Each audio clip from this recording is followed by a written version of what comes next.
Magandang araw muli at pag-aralan natin ang salita ng ating Panginoon at dun pa rin po tayo sa ating series ng God's Love and Faithfulness. So, yung magiging topic natin ngayon na matatagpuan sa aklat ng Roma 3:38 hanggang 39. So, ito ay napakagandang topic at tunay nga na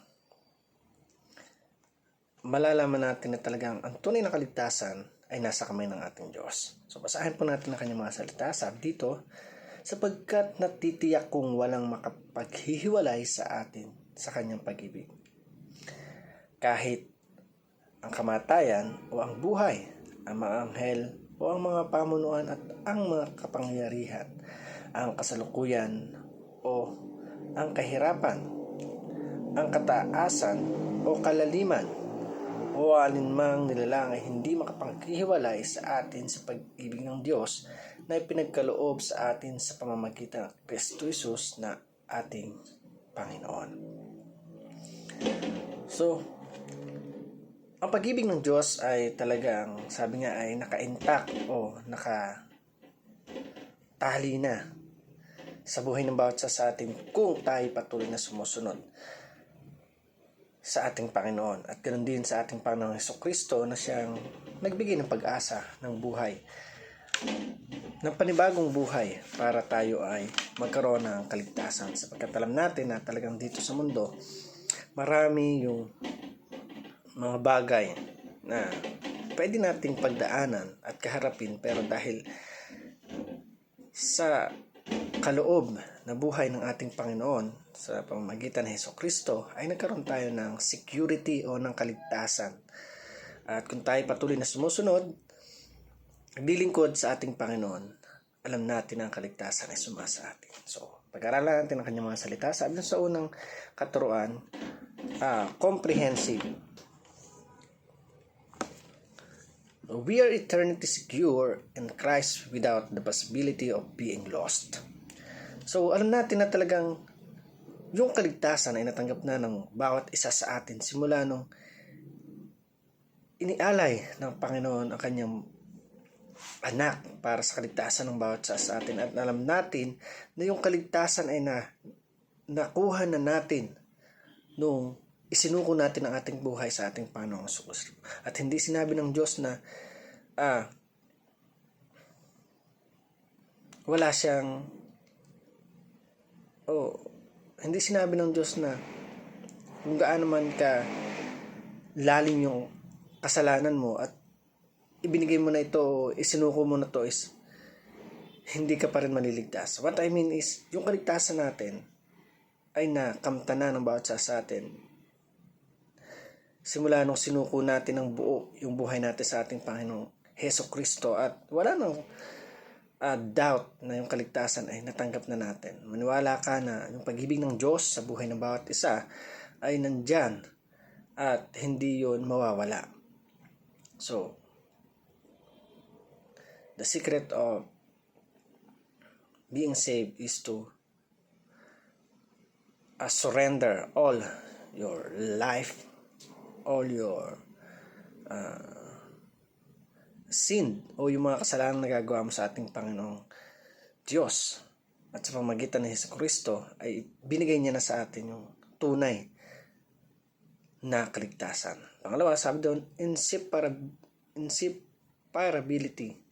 Nothing will be able to separate us from God, just as God's love is to Jesus. So, wala nang makapaghihiwalay. Sabi nga doon sa verse natin, sapagkat natitiyak kung walang nakapaghihiwalay sa atin sa kanyang pag-ibig.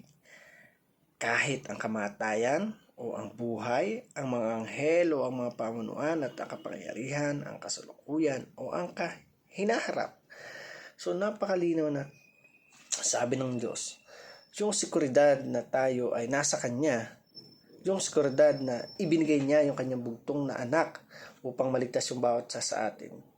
Ito yung tunay nating pinanghahawakan sa Kanya. At wala tayong dapat ipangamba kung alam natin sa sarili natin na patuloy tayo na sumusunod at naglilingkod sa ating Diyos ng tapat. Wala tayong dapat ipangamba dahil sabi ng Diyos, nothing will be able to separate us from the love of God, just as God's love is to Jesus. So, napakalinaw. So, 3, security. God's covenant with Christ is permanent and unbreakable. So, yung sekuridad o yung covenant ng ating Panginoong Jesus sa ating Panginoon ay permanente at unbreakable, hindi matitinag, hindi mababasag.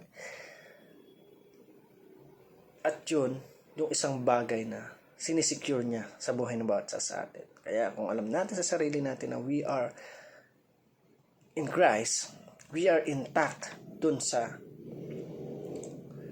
pag-ibig natin, sa paglilingkod natin sa ating Panginoong Jesus.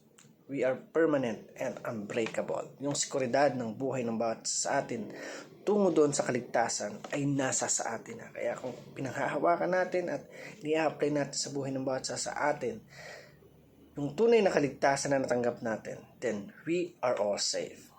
So, para naman po sa ating application, sabi dito, overcome fear and doubt. So, minsan kasi ito yung nagiging kalaban natin. Yung takot at yung doubt ng bawat sa atin ay, ano yan? Nakagawa na naman ako ng kasalanan. Baka hindi na ako maligtas.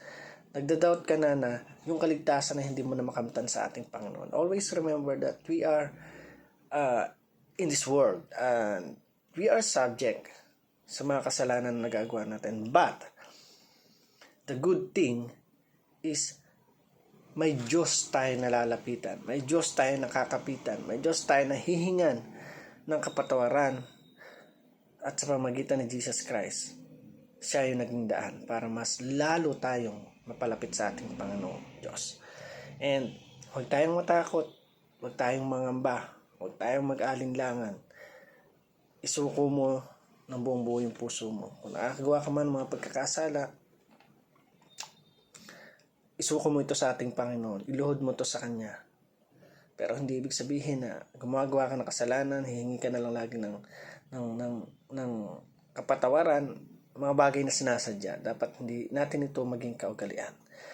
Pangalawa, sa dito, trust our union with Christ. So, pagkatiwalaan natin yung pagkakaugnay natin sa ating Panginoon. Maniwala ka na yung kaligtasan ay natanggap mo na simula nang tinanggap mo ng ating Panginoon Kristo at isinuko lahat ng ating mga kasalanan. Number 3, sabi dito, live a life of obedience. So, mahalaga sa pamumuhay natin bilang isang Kristiyano is yung obedience.